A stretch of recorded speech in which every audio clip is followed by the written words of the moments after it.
За Монголын үйлчтэй холбооны иргэний эрх зүйн хорооноос эрхлэн явуулдаг иргэний эрх зүйн подкаст эхэлж байна. Цуврал байдлаар та бүхэнд хүрдэг байгаа. За ингээд өнөөдрийн подкастаар Монголын үндэсний худалдаа ээлж үйлдвэрийн тахимын дэргэдэх Монголын олон улсын арбитрийн дарга, за хууль зүйн доктор, за ингээцэг ирсэн байна. За танд урилгыг хүлээн авч хүрэлцэн ирсэн явдал баярлалаа.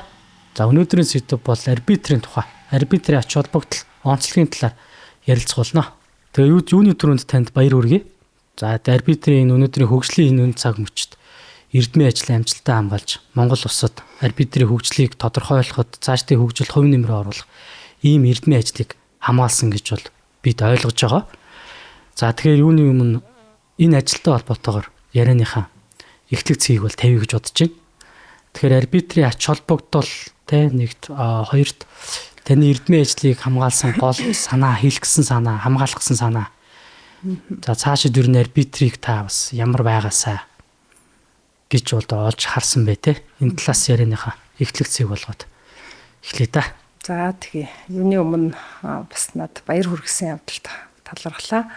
Тэгээд 2024 оны 12 дугаар сард гадаадын арбитрийн шийдвэрийг Монгол улсад хүлээн зөвшөөрч биелүүлэх ажиллагааны эрх зүйн зохицуулалтын талаар одоо эрдэмтэн зэрэгэ хамгаалсан байгаа. За тэгээ Монгол улсад бол ер нь арбитр хөгжөөд хэдийгээр одоо 95 жилийн урт хугацааг туулж байгаа боловч яг олон улсын хөгжил чиг хандлагад нийцэж одоо хөгжсөн жил бол бас сүүлийн нэг 6-7 жил юм уу гэж харж байгаа. Тэгээд энэ хугацаатай мөн давхцаад бас олон улсын худалдаа, арилжаа, бизнесийн үйл ажиллагаа ч гэсэн одоо Монгол улсад өргөжин дэлгэрсэнтэйч бас холбоотой байх гэж харж байгаа. За тэгэхээр энэ ер нь бол арбитр гэж юу вэ гэдээ одоо ихэнх хуульч нар бас энэ подкастыг би хуульч нарт зориулсан подкаст гэж ойлгож байгаа тийм. Тэгэхээр хуульч нар бол нэг үе бодох юм бол арбитрийн талаар нэлээд ойлголттой болсон. Шүүхээс ялгарах давуу тал лиг бол бас ойлгодог болсон байх гэж бодож байна. Тэгээд арбитр бол одоо бизнесийн арилжааны маргааныг шүүхийн бус журмаар маргаан 3 дахь этгээд хөндлөнгийн 3 дахь этгээд шийддэг ийм арга механизм байгаа тийм ээ. Тэгэхээр энэ ажиллагааны одоо хамгийн чухал нэг хэсэг бол нөгөө шийдвэр биелэлт. Арбитрийн шийдвэр биелэгдэхгүй бол арбитр байхын нэгдүгээр хэрэг байхгүй. Ач холбогдол байхгүй гэсэн үг. Хоёрдугаарт бол энэ арбитр гэдэг маань олон улсад ер нь одоо арилжаа бизнес орчин үед одоо хөгжиж байгаа энэ орчин цагт бол бизнесийн маргааныг шийдвэрлэх хамгийн одоо чухал гол субъектийн нэг гэж үзэж байгаа. Тэгэхээр энэ субъектээс гарч байгаа шийдвэр бол юуны өмнө заавал биелэгдэх байх ёстой. Хүчин төгөлдөр гэдгийг нь бол одоо тухайн орны шүүхүүд нь бол хүлээн зөвшөөрч баталгаажуулж иж одоо тухайн орны шүүхийн шийдвэр биелүүлэх одоо субъект байгууллага оролцож шийддэг, оролцож одоо биелүүлдэг ийм ажиллагаа байдаг. Тийм учраас одоо олон улстай арбитр бол гол нь одоо энэ шийдвэрийг харилцан биелүүлж чадж байна уугүй юу? Ялангуяа олон улсын худалдаа, хөрөнгө оруулалттай холбоотой маргаан дээр одоо арбитрийн шийдвэр заавал биелэгдчихэж одоо энэ арбитрийн ач холбогдол одоо өндөрт тавигдана.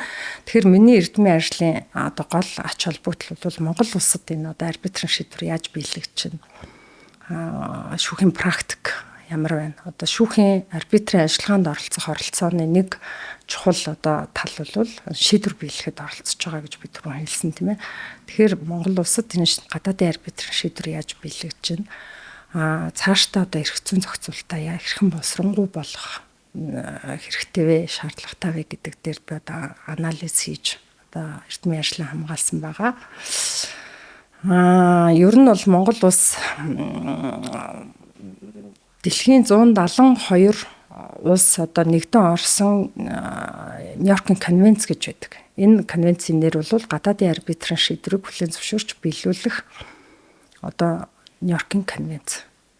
Энэ конвенцэд 1994 онд нэгдэж орсон. Тэгэхэд энэ конвенцийн дагуу бол дэлхийн өнөөдөр 172 орн одоо харилцсан арбитрийн шийдвэрийг биелүүлж байгаа. Ийм үүрэг хүлээсэн. За тэгээ энэ арбитрийн шийдвэрийг тухайн улс яаж биелүүлэх вэ гэхээр конвенцийн 3 дугаар зүйл зааснаар улс болгонд одоо хилцэн тохирогч улс бүрт одоо гадаадын арбитрийн шийдвэрийг заавал биелүүлэх одоо үүрэгтэй шүү гэж заахахаа хажуугаар яаж хэрхэн биелүүлэх вэ гэдгээ тухайн улс одоо процессынхаа хуулиар наривчил зохицуулах эрхийг олгоцсон байхгүй. Гэтэл Монгол улс бол манай улсын хувьд энэ арбитрийн шийдвэрийг дотоодч вэ, гадаадч вэ одоо шийдвэрийг биелүүлэх процесс ажиллагааг бол ялгаатай тогтоож чадаагүй нэгдүгээрт. Хоёрдугаарт одоо конвенц заасан одоо энэ эрхээ бас биелүүл одоо эдлээд тийм ээ үндэснийхээ хууль тогтоомжид одоо ялгаатай зохицуулт буюу өөрсдийнхөө үндэсний онцлог тохирсон эрх зүйн зохицуулт байхгүй байгаад одоо гол учир байгаа. Өөрөөр хэлбэл бид нар одоо эрх зүйн зохицуулалтаа тогтоогоогүй гэдэг нь конвенцийн заалтыг одоо тэр чигтээ Монгол улс хуульдаа конвенцийн заалтыг одоо орчуулад хуулах маягаар ингээд тусгацсан ийм зохицуулалт байгаа. Тэгтэл чинь нөгөө практикт бол маш олон асуудлууд тулгарч байна л да. Тэгээд цаашдаа дэлгэрүүлж ярих боломж олдох байхаа гэж хэлдэг. Гадаад улсын арбитрийн шийдвэрийг Монгол улсад биелүүлэх те. Тэгэхээр мэдээж эрх зүйн зохицуулалтын асуудал байна. Шийдвэр биелэлт юу н тооны төвшөнд гэдэг юм уу, статистикийн төвшөнд гэдэг юм уу? Биелэлт юу н хэр байдаг вэ Монгол улсын хувьд? Зөв энэ чинь нөгөө нэг эргээд эрх зүйн зохицуулалтын асуудал учраас эрх зүйн зохицуулалтын хувьд бол боловсронгуй олох зүйтэй юм а гэдэг л одоо дүгнэлт гаргасан. Монгол улсад ер нь сүүлийн 10 жилийн байдлаар би нэг статистик үзүүлээ л да. 2011-ээс 2024 оны байдлаар бол нийт одоо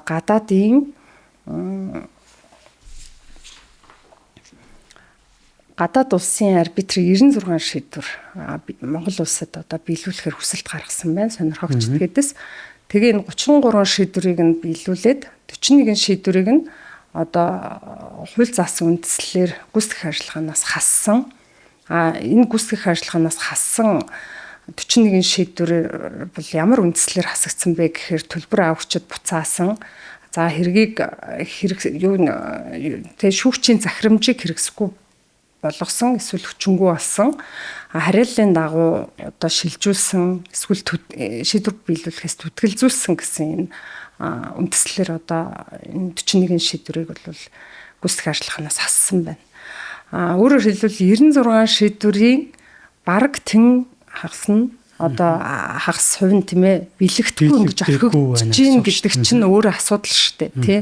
Тэгэхээр Монгол улс энэ бол нэг олон улсын гэрээгээр хүлээсэн үүргээ нэгдүгээрт биелүүлж чадахгүй юм тийм ээ. Олон улсын эрх зүйн нөгөө пакта сунт серванда гэдэг ингээд зарчим байгаа тий. Заавал одоо олон улсын гэрээ заавал биелэгдэх тухайн улсад одоо нэгдээ Орос улсад одоо биелэгдэх ёстой гэдэг энэ олон улсын зарчим бол Монгол улсад ирээд ингээд хаагдчихна гэдэг чинь энэ бол буцаад эргээд бид нарт нөгөө эдийн засгийн том одоо нөгөө макро түвшний одоо үзүүлэлтэд том хүчин зүйлийн нөлөө болох байхгүй. Тийм ч учраас нөгөө Дэлхийн банкнаас жил бүр явуулдаг doing business гэдэг энэ одоо судалгаанд Монгол улс одоо яг энэ арбитрийн шийдвэр, шүүх арбитрийн шийдвэрээ олон улсын тийм ээ шүүх арбитрийн шийдвэрийг биелүүлж байгаа үзүүлэлт энэ бол нэг үзүүлэлтийн судалгааны нэг үзүүлэлт болоод орсон байдаг. Тэгээ энд бол Монгол улсад одоо нэлийн сүлд нь дэлхийн одоо 150-аад орны байдлаар 150 орнд явуулсан үзүүлэлтээс харахад Монгол улс нэг 88-д орох жишээний сүүлийн тоогоор тий. Тэгэхэд энэ болгоноос чинь ингээд буцаад Монгол улсад одоо хөрөнгө оруулж ирэх хөрөнгө оруулалт буурах тийм ээ эдийн засгийн үзүүлэлт олон нэг rule of law гэдэг индекс хууль засаглах одоо байдлаараа одоо Монгол улс нэлээд хойгуурт ирэмблэгдэнэ гэдэг чинь эргээд Монгол улсад одоо хөрөнгө оруулалт татах бизнес судалтаа арилжаа өргөчихгүй тийм ээ ийм нөхцөл байдалд хүрнэ гэсэн үг л дээ. Тэгэхээр миний судалгааны ажлын гол зорилго бол энэ дээр шүүх нэгдүгürt одоо статистикаас харахад шийдвэр биелэлт гадаадын арбитр шийдвэр биелэлт хангалттай байна. Энэ нь бол хууль хэрэглээний хувьд шүүх одоо яаж хууль хэрэгжилж байна тийм ээ.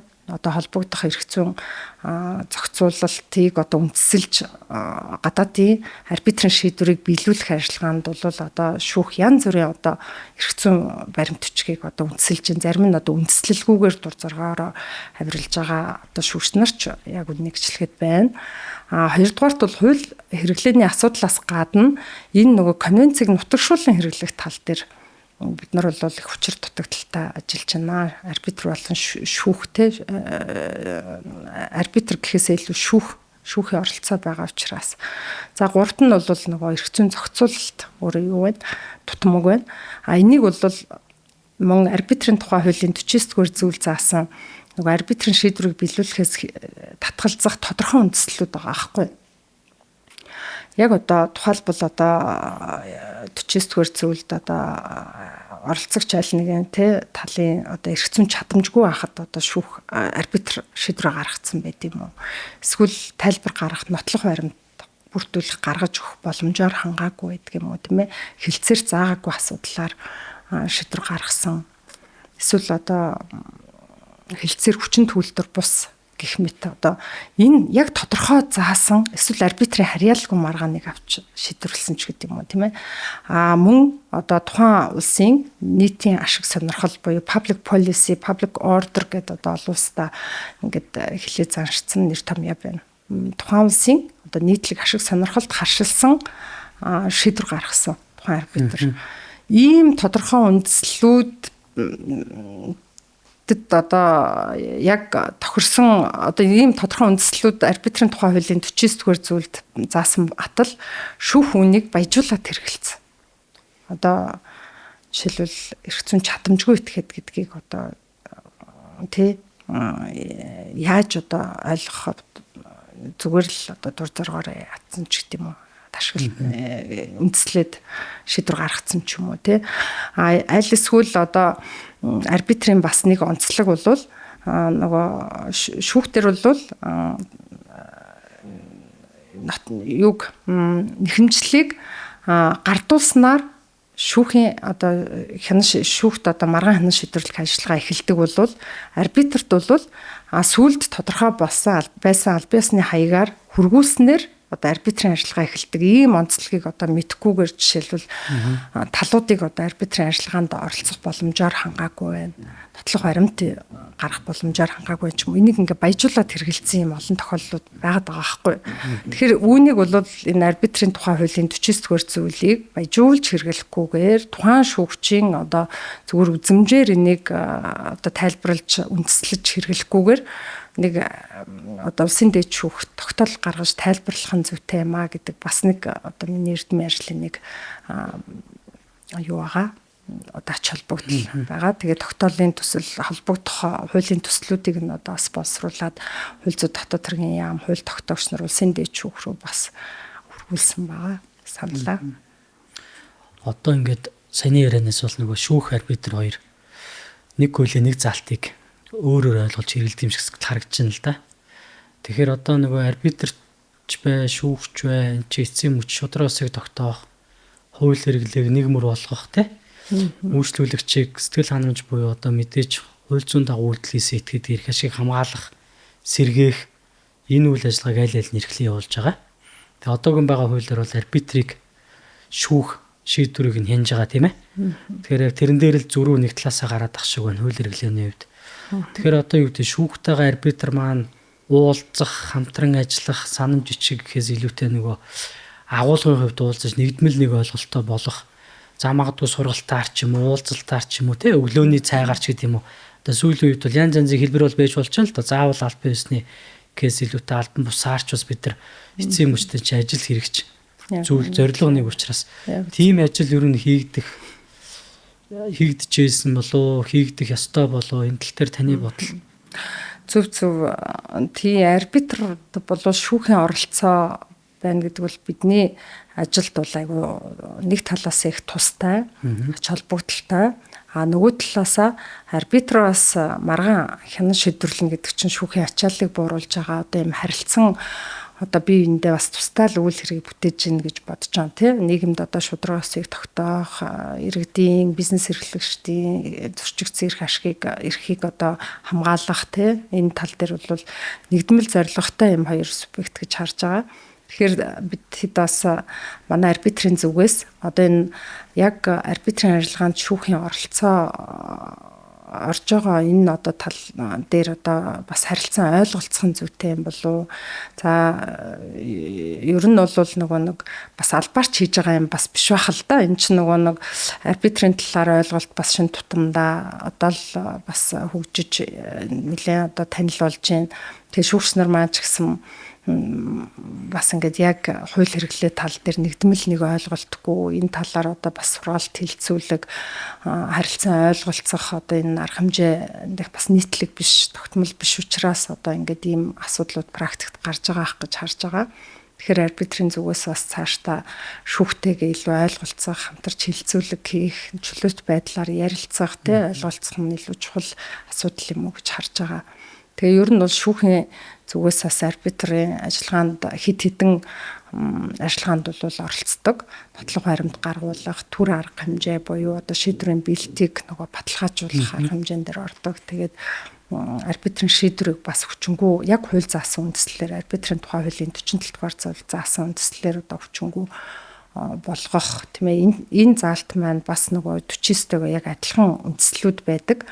Тэгэхээр арбитрийн шийдвэрийг хүчингү болгох биелүүлэхээс татгалзах энэ хоёр одоо ажиллагаан дээр бол яг адилхан үндэслэлүүд байгаа. Тэрэн дээр бас шүүх оролцдог. За нөгөө талаар мөн шийдвэр биелэх, баталгаажуулах асуудал дээр орж байгаа. За арбитр ч хасаа татгалзвал тухайн арбитрийн байгууллагын одоо байнгын ажиллагаатай арбитрийн дүрм заасан эрх бүхий этгээд одоо тухайн арбитрийн бүрэлдэхүүний татгалзлыг шийдээгүй, за мөн томиллох асуудлыг шийдээгүй бол одоо шүүх орж ирж байгаа. Ийм практик хуулиар олгоцсон ийм эрх хэмжээнүүд байгаа. Тэгэхээр энэ бол харилцан биеиндээ тусалж байгаа л ажиллагаал гэж хардаг та. За одоо нөгөө арбитрийн тухай зөмөр ярьж байгаа учраас нийгэмдэр явдаг. Түгээмэл одоо нэг хоёр асуултыг бас асуух хэрэгтэй байх гэж бодож байна. Яагаад гэвэл энэ подкастын гол агуулга бол арбитрийн гэдэг энэ сэдвийн өрөөнд агуулга нь гарч ирж байгаа учраас за одоо хүмүүс ингээ нийгэмдэр асууж байна тийм ээ. За одоо ингээ гэрээ байгуулах гэж байна. Тэгэхээр одоо гэрээний маргаан үүсвэл арбитраар шийдвэрлэх үү гэж заах уу? Эсвэл шүүхээр шийдвэрлэх гэж заах уу? Эсвэл аль нэг нь заахгүй байх уу гэдэг юм уу те? Тэгээ эцсийн мөчөд ер нь гол санаа нөгөө арбитраар би маргаан гаруй шийдвэрлэх нь зөв юм уу? Шүүхээр шийдвэрлэх нь зөв юм уу? Мэдээж аль аль нөгөө тухайн маргааныг шийдвэрлэх үүрэгтэй. Энэ нэг талаасаа нөгөө талаасаа эрэхтэй. Хуулиар олгоцсон ийм одоо институцүүд байгаа. Тэгэхээр энэ тал дээр та арбитрийн ач холбогдлыг те шүүхээс давуу тал болоод за мэдээж бас нэгэнт ярьсных бас сул тал бас байдаг бол тэр талаар нэг тодруулаад. Зөв тийм иргэд бизнесийнхэн бол маргаан одоо гэрээ байгуулахдаа тий одоо арбитраар маргаан гарвал одоо арбитраар шийдвэрлэх үү, шүүхээр шийдвэрлэх үү гэдгийг шийдэхийн өмнө бол аль аль механизмынхаа одоо давуу болон сул талыг айгуу сайн ойлгох хэрэгтэй шүү дээ тийм ээ. Тэгэхээр арбитрийн хувьд бол шүүхээс ялгарах бас хэд хэдэн давуу тал байдаг. За мөн сул талч байгаа. Энийг бол одоо нэг нүгэл хэлэх хэрэгтэй тий. За нэгдүгээрт арбитрийн хувьд бол нөгөө мэргэсэн этгээдээр маргаанаа шийдвэрлэх боломжтой. Мэргэсэн гэдэг маань одоо арбитрийн тухайн институцийн одоо панел лист гэж байдаг. Арбитр шүү дээ тийм ээ. Тэр тухайн арбитрийн байгууллага бол манай энэ арбитрч ийм чиглэлээр туршлагатай мэргэсэн одоо эрдмийн ажил хийсэн ч юм уу одоо энэ чиглэлээр өмнө нь одоо ийм олон маргаануудад оролцсон гэд мэдээлэл хангах хэрэгтэй байдаг. Тэгэхээр тухайн одоо маргалдагч этгээдүүд маргаанаа шийдвэрлэх этгээдээ өөрсдөө сонгодог. Жишээлбэл одоо татвартай холбоотой маргаан байлаа гэхэд татврын мэргэсэн арбитр тэнд байж болно шүү дээ. Заавал одоо эрх зүйч биш хэрнээ тухайн яг маргаан дээр татврын эксперт одоо шинжээчийн одоо дайны тийм арбитрч мэдлэг боловсрал мэргэшилтэй тийм арбитрч байвал одоо түгээр шийдвүлээ гэж одоо тухайн панелаа сонгож болдог. Маргалд ер нь хууль зааснаар бол аль тал нь нэг арбитрчаа сонгоод одоо сонгогдсон 2 арбитрч одоо даргалагч арбитрчаа сонгодог. Сонгож чадахгүй бол арбитрийн эрх бүхий итгээд арбитрийн дарга одоо томилж байгаа юм дүрмтэй. За хоёрдугаарт гэх юм бол нөгөө ажиллагааны хувьд арай хялбар шүүхийг батах юм бол өөрөөр хэлбэл нөгөө давах хяналтын шат гэж байхгүй. Нэг шийдвэр гаргасан бол тэр бол эцсийн шийдвэр болно. Эцсийн шийдвэр бол заавал биелэгдэх эцсийн шийдвэр байдаг. За энэ дээр бол түрүүн хэлсэн шүүх орж ирнэ. Шүүхийн иргэний эргийн анхан шатны шүүхүүд бол шүүхийн шүүгч нар бол шийдвэрийг нь баталгаажуулаад хүлээн зөвшөөрч баталгаажуулдаг ийм практиктэй байгаа. Тэгээд 3 дугаарт за энэ дээр бол сул тал бас хүмүүс ярьдаг л да. За би нэг түрүүний хэлсэн юуны сул талыг бас дуртахад нөгөө арбитрч нараа өөрөө сонгоно гэдэг чинь тухайн сонгосон арбитрч одоо тэр талдаа л үйлчлэх юм шүү гэдэг хүмүүс их асуулт асуудаг байхгүй тийм. Хараа тус бие даасан байдал дээр нь бол энэ асуудалтай юм шүү. Гэхээр энэ бол нэгдүгээрт өмгөөлөгч биш гэдгийг манай арбитрчдын зүгээс ойлгох хэрэгтэй тийм ээ. Таныг сонголоо гэд та тэр талд үйлчлэн гэсэн юм биш. Арбитрч нар бол ёс зүйн хамгийн өндөр одоо тэг хэмжээг дагаж мөрддөг маш өндөр ёс суртахуунтай одоо ийм хүмүүс байх хэрэгтэй гэж миний зүгээс одоо бас боддог. Олон улстай ч гэсэн тийм байгаа. За энэ тал сонголоо гэд би энд үйлчлээд өмгөөлөгч шиг ажиллаад иж болохгүй. За энийг бол бас иргэдийн бизнесийнхны зүгээс бас энэ ч надад хараа тус байж чадах юм уу гэдэг асуудал ярьдаг. За хоёрдугаарт энэ эцсийн шийдвэр гаргадаг. Одоо маргаан хянан шийдвэрлэх ажиллагаа явагдаад одоо арбитр ганцхан шийдвэр гаргадаг гэдэг дээр бас нэг сул тал нь ерөөсөө эцсийн шийдвэр гаргана гэдэг чинь одоо яхан дахиад авах боломж байхгүй юм биш үү гэж одоо хүмүүс асуудаг. Энэ дээр бол бас арбитрчдын одоо мэдлэг мэргэшил тийм ээ ур чадвартай одоо хүмүүсийг сонгож одоо маргаанаа шийдүүлж байгаа учраас энэ дээр бол ялтчгүй давах гэдэг ойлголт бол байхгүй. За 3 дугаарт бол зардлын хувьд нөгөө түрүүн биелсэн 3 шат дамждаггүй учраас бас зардлын хувьд харьцангуй шүүхийн одоо олон ажиллагаа шат дамжлагыг бодох юм бол бас харьцангуй зардал багтай гэж одоо бизнесийнхэн сонгож байна. За мөн одоо арбитр дээр нэг онцлог давуу тал байгаа нь нөгөө талуудын эрхтгч чөлөөт байдлыг нэлээд нэгдүгээр тавьдаг. Олон улсад энийг пати автономи гэж бас тэ олон улсын нэршлэр энэ бол ерөөсөө маш том давуу тал арбитр дээр. Өөрөөр хэлбэл одоо шүүхтэй адилхан бос суу за чи яриа зогсоо бэл одоо болно гэдэг юм уу тийм ээ. Ийм захиргааны байгууллагын одоо дарамт шахалт гэдэг юм уу. За одоо шүүхийг дарамттай гэж байгаа юм биш ээ уучлаарай. Тийм. Тэгээд захиргааны байгууллагаас одоо ялгагдах нэг онцлог байна. Ерөөсөө талуудыг яриулаад ямар хүсэлт гаргая, ямар нотлох баримт гаргах уу, хэнийг гэрчээр оруулах уу, ямар шинжээч томилох уу, бүх тэр талуудын эрх хэмжээний асуудал. Тэр арбитр урьдчилсан хуралдаан гэж одоо урьдчилж хийн тийм ээ. Урьдчилсан хуралдаанаар бүх одоо энэ маргааныг хянан шийдвэрлэгч урмаа тогтдог. Одоо бүрэлдэхүүн сууж агаад хоёр тал ярьж агаад хизээ нотлох баримтаа гаргаж өгөх юм. Ямар шинжээч оруулах, аль тал нь шинжээч өөрсдөө олоод гаргаад ирвэл одоо бас шинжээчийн дүгнэлтээ гаргаад ирвэл бас сайн. Ямар хугацаанд одоо гэрч хэлмэрч одоо орчуулагч ямар бичиг баримтуудыг одоо орчуулах юм тийм ээ. Ямар хугацаанд одоо энэ маргаанаа шийдвэрлэж дуусгах ч гэдэг юм уу. Хэдэн өмгөөлөгч авах юм.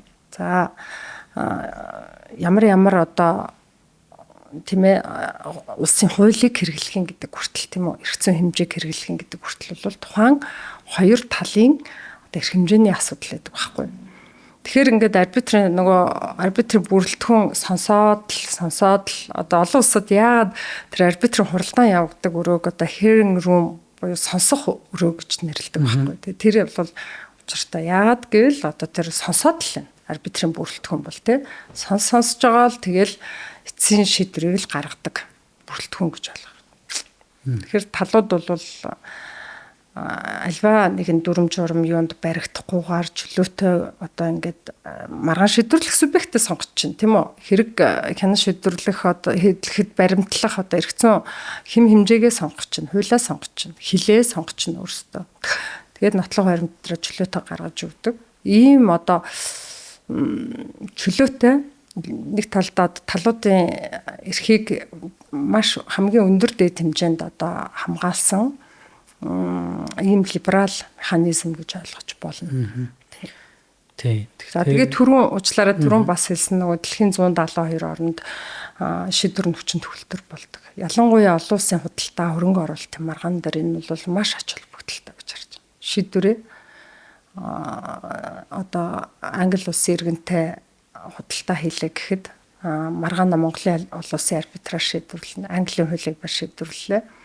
Шийдвэр нь Английн шүүхийн байгууллагад очиод одоо баталгаажуулаад хүлээн зөвшөөрөгдөд баталгаажаад одоо биелэгдэж болно. Монголын арбитрийн шийдвэрийг гадаад улсад биелүүлэх. Түрүүн бол гадаад улсын арбитрийн шийдвэрийг Монгол улсад биелүүлэх тийм. Одоо энэ конвенцийн 171 конвенцэд нэгдэн элсэн орсон 172 улс харилцсан биенийхээ шийдвэрийг одоо биелүүлж болж байна гэсэн үг. Шүүхийн хувьд бол тийм байхгүй. Тухайн улстай шүүхийн шийдвэр гарлаа гэхэд тухайн улстай эрх зүйн одоо харилцсан тусалцааны гэрээ байна уу тий? Bilateral буюу хоёр талын гэрээ байна уу? Эсвэл одоо олон талт гэрээ хэлцээр байна уу? Тэрийгэл үздэг. Арбитрийн хувьд бол дэлхийд даяар одоо бараг дэлхийн ихэнх улсуудад одоо шийдвэр нь биелэгддэг ийм онцлог. Сая таны ярианаас хоёр зүйлийг нөгөө тодруулаад бас хэлээд үлдээчихье гэж бодлоо. Яагаад гэвэл нөгөө арбитрийн тухай нэгцэн ойлголт өгч байгаа болохоор. За түрүүний ярианаас бол арбитр бол одоо шүүхээр харах юм бол анхан шатны шүүхийн эрх мэдлийг эрх хэмжээ хэрэгжүүлж байгаа. Гэтээ шүүгээс ялгаатай нь бол хяналтын шаттаар бол явахгүй. Зөвхөн давзаалгах шатаар бол арбитрийн шийдвэр эцэслэгдэн тийм ээ. Хэрэг гомдол гаргуул. Гомдол гарахгүй бол арбитрийн шийдвэр өөрөө тэгээ эцэслэгдээд хуулийн хүчин төгөлдөр болоо явчихна. За хоёр дахь миний бас тодруулаад хэлье гэж бодсныг санаа сая гарчлаа. Нөгөө либерал мэдээч чөлөөтэй арбитр нэр энүүгээрээ л онцлогтой юм шиг санагддаг. Гэхдээ либерал гэдэг нь одоо нөгөө одоо эрх зүйн ухамсар талаасаа ч юм иргэдийн ойлголт талаасаа харуул нөгөө дураараа гэсэн үг биш гэж ойлгож байна те. Дураараа гэдэг нь одоо нөгөө тэнд одоо хуралдаа ирэхгүй байх. Эсвэл хуралдаанаа дахин бусдыг үл хүнддэг те. Эсвэл нөгөө хэрэг хяналт шийдвэрлэх ажиллагааг сунжруулах, удаашруулах. Би бол арбитр юугаараа бас шүүхээс давуу байж болох вэ гэхээр цав хугацааны хувьд хурдан шийдвэрлэдэг гэдэгт иргэд итгэдэг учраас арбитраар гэрээн дээрээ тохиролцож хилцээрээр хариаллаа маргаан гарвал шийдвэрлүүлнэ гэж ойлголцдог байх гэж бодож байгаа. Тэгэхээр түрүүний таны хэлдгээр нэрэлт юм либерал гэтээ тэрийг нөгөө талаас нь юу гэдэг дур зорг гэж харж болохгүй байх. Зарим зүйл дээр бас тиймэрхүү юм ажиглагдах гад байдаг тий. Мэдээж түрүүний таны хэлдэг либералд тодруулаад хэлбэл хуралдааны танхимд талууд босхгүй ярьж бол тий одоо түрүүний таны хэлдгээр сонсох өрөө тий. Түүнээс ч одоо ингээл хүндтгэж чинь гэж босоол за суухаар суугаал босхоор босоол ингэхгүй. Гэлээгээд нөгөө талаа үл хүндтгэхгүй үг хэлдээ цэгнэн. За нөгөө арбитрийн хэрэг хяналт шийдвэрлэх ажиллагааны журам дүрм хууль номоо арбитрийн бүрэлдэхүүнээ бас шаардлагыг биелүүлнэ тий. За энийг бол нөгөө зохист хэмжээнд хэрэгжүүлж байгааг би бол та хэлж гинүү гэж бол зөв тий. Энэ бол мэдээж хангалттай хэмжээнд талуудыг хэрэг мэргааны хяналт шийдвэрлэхэд чөлөөтэй байгаа байдлыг одоо ингэж үүсгэн юмд хязгаар бий. Яг үнэхээр ингээд хязгааргүй ингээд нөгөө юм чинь би 2 жилийн дараа хэрэгээ шийдвэрлэнэ гэдэг бол энэ бол чөлөөтэй байдал биш шүү дээ. Нөгөө талын эрх ашиг хязгаарлагдж байгаа зөрчилж байгаа сэргийгдэхгүй удаж байгаа ч өөрөө бас арбитрачууд бүгдлийг бас багасгах учраас тэрийг бас талууд бас их сайн ойлгодог байгаасаа арбитраар үйлчлэг авч байгаа хүмүүс. Яг үнэ энэ асуулттай холбоотой бас яг юу гарч ирж байна бас нэг тайлбар гарч ирж байна л да. Та өөрөө нөгөө манай арбитрч учраас маш сайн мэдж байна. Бас тодруулаад асуусанд баярлалаа гоё. Асуултаас бас дэлгэрүүлээд нэг хэлэхээр юм гарч ирж байна. Тэгэхээр нөгөө тухайн арбитрийн дүрмээр бол хэрэг маргаан хяналт шийдвэрлэх ерөнхий хугацаа бас бүх одоо арбитрийн ажиллагааны журмуудыг заасан байгаа. Тийм тэгэхээр яг дур зоргоор гэдэг бол ингээд хүснээрээ хойшлуулдаг одоо шүүхтэр манай өмгөөлөгч нар бас нэлээд хэрэг хянан шийдвэрлэх ажиллагааг бол хойшлуулдаг тийм ээ. Процессор шүүгч байсан хүний хувьд бол мэдж байгаа, процессын хувьд удаашруулдаг юм байгаа.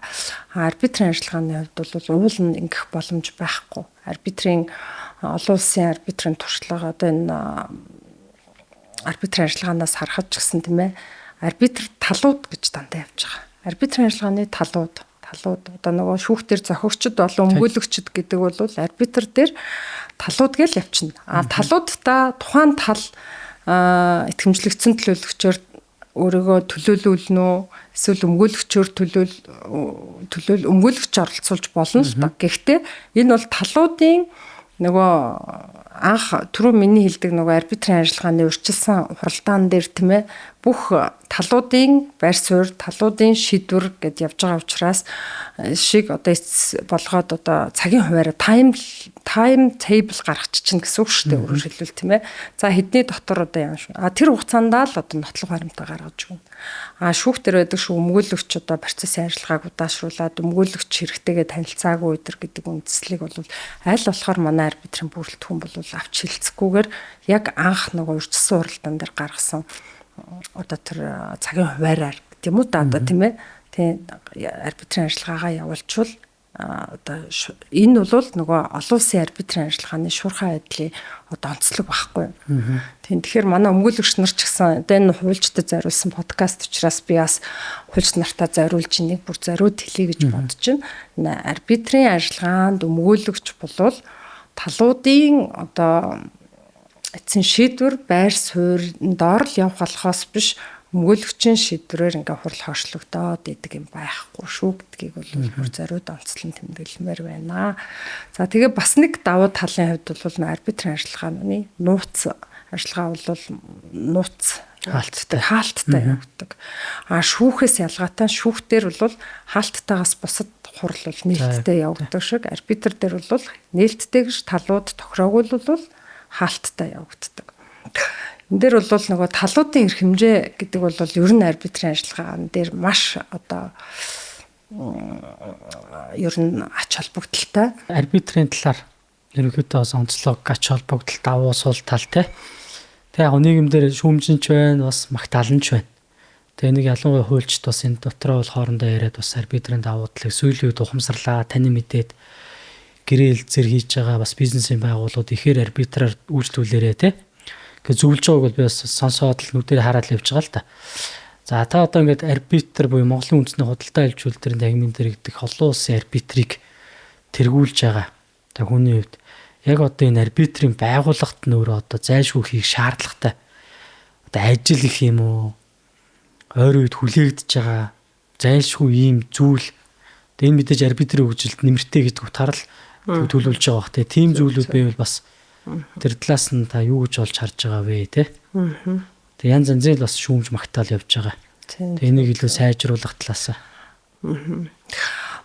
За Монголын олон улсын арбитр гэдэг өнөөдрийн одоо нэрийг авсан одоо байгууллага бол Монголын үндэсний худалдаа аж үйлдвэрийн танхимын дэргэд 1960 онд байгуулагдсан. За ер нь бол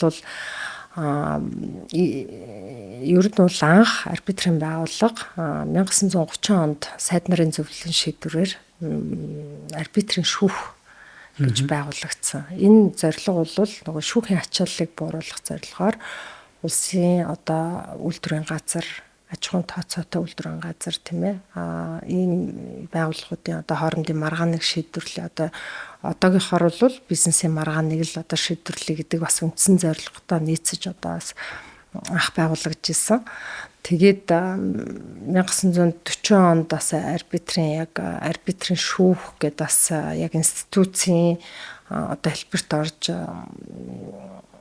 байгуулагдсан хөгжсөөр 1960 онд одоо гадаад худалдааны арбитрийн комисс гэж нэртэй бас бүгд Монгол ард улсын сайд нарын зөвлөлийн тогтоол гарсан бит. Тэгээд гадаад худалдааны арбитрийн комиссийг үндэсний худалдаа аж үйлдвэрийн танхимын дэргэд байгуулахад тогтоол гарч ирсэн. За энэ цагаас хойш ер нь бол бас социалист орнуудын хамтын нөхөрлөлийн орнуудын дунд одоо хийжсэн худалдааны гэрээ тий бизнесийн гэрээнүүдтэй холбоотой маргаан нэг шийдвэрлээд энэ өргөцсөөр байгаад одоо өнөөгийн Монголын олон улсын арбитр нэрийг аваад одоо хүчиж байна. За энэ хөгжлийнхөө явцад бол ер нь арбитрийн байгууллага бас яагаад өнөөдрийг болтол олон улсын стандартад нийцсэж одоо бүр яг сайхан хөгжиж чадахгүй байна вэ гэхээр ер нь бол энэ арбитрийн хараат ус бие даасан байдал хангалттай хэмжээнд одоо байхгүй байна да гэж харж байгаа. Өөрөөр хэлбэл Монголын үндэсний худалдаа аж үйлдвэрийн танхимын дэргэдгээд энэ танхимын удирдлага одоо арбитрийн даргыг хийж явж исэн одоо бас түүхтэй. Тэгээд 2019 онд одоо энэ амар түвшин ерөнхийлөгч одоо танхимын ерөнхийлөгчөөр сонгогдоод тэгээд арбитрийн даргаыг бол мэргэжлийн хүн удирдах арбитрыг бол мэргэжлийн хүн удирдах ёстой. Энэ бол хараат ус бие даасан байдлыг бол бас хангахад нэг чухал ач холбогдолтой юм аа гэд одоо арбитрийн даргаыг бас өөрийнхөө танхимын бүтцээс гаргаад одоо тэгээд ерөнхийлөгчийн гөхөд одоо тэрхлэх асуудлынхаа хувьд бол бас ерөнхийлөгчийн доор бүтцтэйгээр ингээд хөгжүүлсэн. За энэ бол нэг том бас ололт болсон. Одоо өнөөдрийн байдлаар би одоо хараат ус байдал хангалттай хэмжээнд одоо хөгжиж байж чадахгүй байна гэж хэлж байгаа нь энэ одоо болтол танхимын бүтцэд байгаад одоо арбитрч хэрэг маргаан хянан шийдвэрлэж байгаа арбитрчид ажлынхаа хөлсний 50%-ийг одоо танхимдаа одоо бас ингээд танхимаа санхүүжүүлээ те танхимынхаа одоо санхүүд одоо ингээд орлого болоод явж байгаа нь эргээд нөгөө арбитрийн хөгжүүлэх одоо суур бас нөхцөл бүрдэхгүй байна л гэж харж байгаа юм л да. Өөрөөр хэлбэл тухайн институт одоо бас тийм ээ хөгжнөө гэдэг чинь өөрийн гэсэн одоо зорьсон зорилго үйл ажиллагаагаа санхүүжүүлэх одоо нөхцөл боломжоор бас хангалттай хэмжээнд хангагдахгүй байна. За тэгээд удирдлага нь одоо ингээд дээрээ бас тийм ээ танхимын удирдлага одоо ямарваа нэгэн байдлаар одоо нөлөөлөөд ингээд байж гэн гэдэг бол бас тэмч зохимжтой асуудал биш л дээ. Тэгээд арбитрийн даргыг одоо арбитрийн дарга ерөнхий нарийн бичгийг одоо танхимын удирдах зөвлөл чөлөөлж томилдог.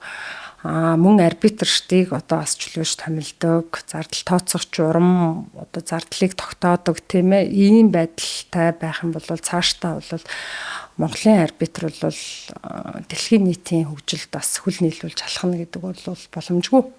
Энийг бол шуудхан хэлье. Тэгээд цаашдаа бол санхүүгийн хувьд бие даасан хараат ус байж ижил одоо үйл ажиллагаагаа хараат усаар бие даасан байдалтайгаар явуулнаа л гэж үзэж байгаа. Нөгөө талдаа яг хөө дэргэд байна гэдэг бол одоо хуулиараа бол өнөөдөр арбитрийн тухай хуулиар арбитр байгуулах нь бол худалдаа аж үйлдвэрийн танхим болон мэргэжлийн холбоо дэргэд бол байгуулж болж байгаа шүү дээ. Хэрэглэгчийн эсвэл тийм ээ эрх ашигыг хамгаалах төрийн бас байгууллагын дэргэд ч юм уу. Ийм байгууллага нь бол нээлттэй боловч энэ нь бол нэг үйл ажиллагааны хувьд заавал хараат байна гэсэн үг бас биш байхгүй юу.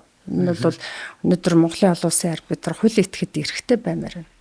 Тэ? Тэгжээж одоо санхүүгийн хувьд бие даасан байж цаашдаа үйл ажиллагаагаа бие даасан хараат усаар л явуулна гэж харж байгаа. За одоо нэг арбитрийн тухай хууль төр чинь та сая бас хэллээ. Мэргэжлийн холбоотын дэргэд түшиглэж арбитрийг төрөлжүүлэн байгуулах хууль эрх зүйн орчин бол хуулиндаа байгаа. Тэгээ сүүлийн үед яг энэтэй холбоотойгоор бас ингээд арбитрууд бас ингээд төрөлжөөд байгуулгаж байгаа гэж ойлгож байгаа. За одоо яг тухайлж бас хэлэхээр яг одоо бас яг энэ удаадаа бол би ингээд өнгөрөөч гэж бодож байна. Тэгээ хүн болгоо нийтэд илэрхий тим арбитр, ийм арбитр гэдэг. За бидний мэдгээр бол тухайлаад одоо ингээд одоо жишээлбэл үг тийм Монголын олон улсын арбитр гэдэг байна. За бас ийм арбитр гэдэг байна. Тэгэхээр энэ талаасаа одоо юу гэдэг юм бэ? Төрөлжүүлээд мэргэжлийн холбоотын дэргэд байгуулад байгааг та ер нь олон болоосоо гэж бодож байна уу? Ерөнхийдөө олон болвол бас энэ өөрөө зохимжтой юу? Тэгэхээр таны саяны ярианаас бол санхүүгийн байдал бол бас арбитр үйл ажиллагаа хийвэн явуулахад чухал хөшүүрэг байдаг юм байна. Тэгэхээр мэдээж нэг үйлчлэгээ авч байгаа талууд Ажиллагааны зардлаас энэ бол төсөв нь бүрддэг байх гэж ойлголоо. Тэгэхээр коверлож тэрүүгээрээ бас ингэж өдөр тутмын зардлаа нөхөж хэвийн үйл ажиллагаа хангадаг юм байна. Тэгэхээр одоо ингээд олон арбитр байгуулагдаад цаашдаа явах юм бол энэ үзэгдэл өөрөө хэр одоо зөв буруу гэхээс илүүтэй зохимжинд хэрэг гэж таарж байгаа вэ? Тийм, ер нь бол Монголын олон улсын арбитр бол одоо яг олон улсын стандарт руугаа бас нэг жоохон дөхмөр айдаад тийм ээ, одоо бас олон жилийн түүхтэйж байгуулга нэрэ нэг гайгүй хөгжиж байна. Өмнө нь бас Улаанбаатар хотын худалдааны танхим гэд байгуулаад иргэдийн арбитр байгуулах одоо үндэс суурийг би өөрөө бас бий болгосон, бас дүрм журмын бичсэн ийм хүний хувьд бол бас шинээр арбитрийн байгууллагыг одоо байгуулад хүний нөөцийн хувьд бас тэмч чадвартай болж одоо бас хараахан энэ зах зээлийн үед бол бас хэцүү юм шиг л санагдаж байна. Өмнөөс мэргэжлийн холбоодын дэргэд арбитр байгуулсан гэсэн ганц нэгэн юу сонсогч илээ. Барилгын ассоциац юм уу, Улуурхаан ассоциацийн дэргэд арбитр байгуулж байна гэж сонсогдсон.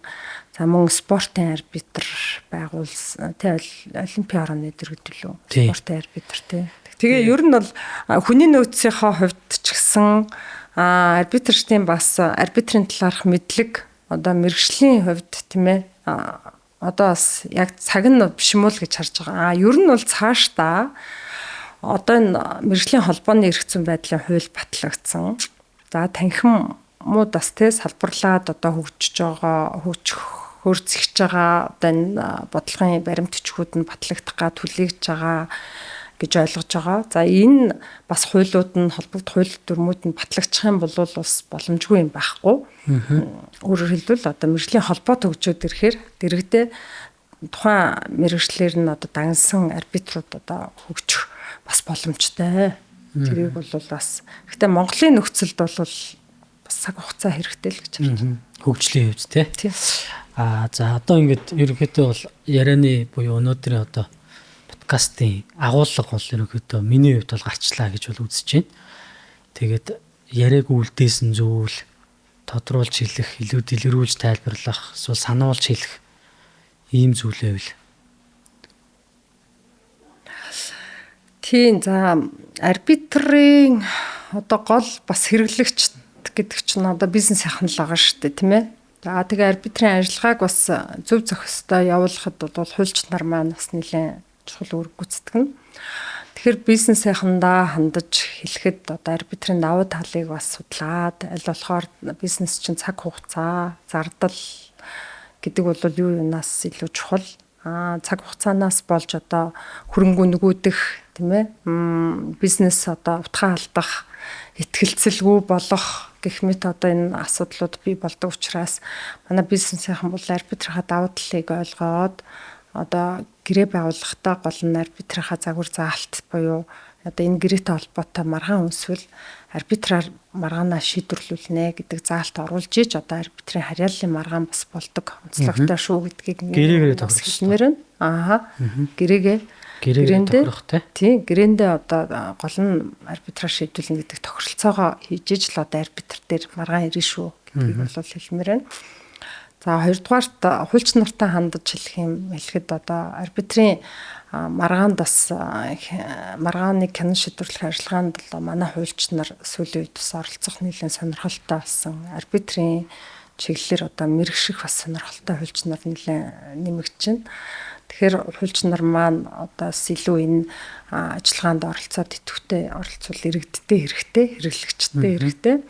Тэгээд энэ ажиллагааныхаа бас онцлогийг илүү сайн мэдээд цаашдаа бас илүү мэрэгшээд тийм ээ нөгөө үйлчлүүлэгчийнхаа эрх ашигыг хамгаалах тал дээр нэлийн зөв зүйтэй мэдлэгтэй байж иж одоо бас энэ ажиллагаанд оролцдог одоо байгаасай л гэдгийг хүсмээр байна. Тэгээд цаашдаа ч гэсэн одоо арбитрийн маргаан хянан шийдвэрлэх арбитр дээр маргаан хянан шийдвэрлэж байгаа тоо бол нэлээд өссөн үзүүлэлттэй байгаа. 2019 оноос хойш бол өнөөдрийг болтол одоо шийдвэрлэж байгаа маргааны тоо 331 хувиар одоо нэмэгдсэн байгаа. Тэгээ гэрээний төрлөөр авч үзэх юм бол нэлээд одоо зээлийн гэрээ те иргэд хоорондын зээл ажил гүйцэтгэх гэрээ одоо их дамгаалж байгаа. Тэгэхээр энэ төрлийн маргаанууд бол арбитраар шийдвэрлэгдэж байна гэдэг маань одоо энэ эргээл нөгөө Монголын эдийн засгийн макро төвшин ямар байна гэдгийг бол одоо бас харж болох байх л та тий. Тэгээд нөгөө нэгэнтээ одоо энэ нөгөө судалгаа хийгээд бас эрдмийн зэрэг цолыг хамгаалсан хүний хувьд бол цаашдаа одоо шүүхтэйгээ ойлголцох ажил нэмж чухал байна. Тэгэхээр одоо шүүхийнхэн маань бас манай удахгүй одоо болох хилцүүлэг хурлуудад одоо идэвхтэй оролцоод бас хамтарч ажилласаа гэдгийг одоо энэ ташрамд бас хүсэж одоо хэлмээр байна. Тэгээ ерөнхийдөө бол Монгол улсад бол шүүхийн ачаал маш өндөр. Тэгээ тэрийг хуваалцах арга хэрэгсэл бас хомс. Гэлээгээд арбитр бол иргэний маргаан буюу бизнесийн маргааныг ачааллыг бол тодорхой хэмжээнд таны сайн хэлдэг тоогоор бол маш өндөр хэмжээнд хуваалцаж байгаа гэдэг нь бол харагдаж байна. Тэгэхээр одоо ингээд өнөөдрийн подкаст дуусч байна тий. Тэгээд арбитраар шийдвэрлэх талуудын тоо өсөх болтугай. Тэгээ нөгөө талаасаа шүүхийн ачаал буурах болтугай. Тэгээ аль нь мэдээж ажиллаа хуулийн дагуу чанартай шударгаар хийхийг бол хараа тусаар бие даасан хийхийг бол өсөж байгаа. Тэгээд арбитрт итгэх олон нийтийн итгэл нэмэгдэх болтугай гэдэг. За энэ подкастыг өндөрлж байна. За хүрэлцэн явдалд баярлалаа. За баярлалаа.